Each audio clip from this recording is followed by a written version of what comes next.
இவ என்ன நடு வீட்டுக்குள்ள ஒரு சைஸா மலர்ந்து கிடக்கா? என்னத்தையோ தீவிரமா வேற யோசிச்சுட்டு இருக்கா. என்னடா இருக்கும்? கேட்கலாமா வேண்டாமா?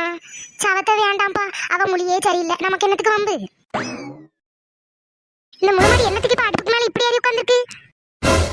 பக்கத்துல ஆள் நிக்கிறது கூட தெரியாத அளவுக்கு ஒரு யோசனையம்மா. என்ன அளவு தெரியலையே, மூஞ்சியும் ஒரு சைஸா வச்சுக்கிட்டு வீட்டுக்குள்ளே ஒரு திணிசால விளாண்டிட்டு இருக்கா. என்னடா இருக்கும்? சரி, அந்த உதவக்காரகிட்டே கேட்போம். சின்ன பொண்ணு. எத்தே.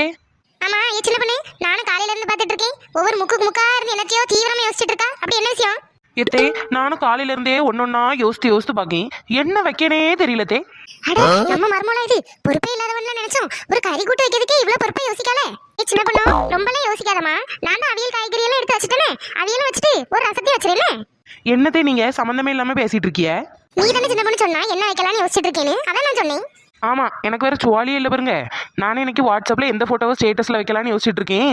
இதே வேற இடையில வந்து லூஸ் மாதிரி பேசிட்டு நிக்காவ.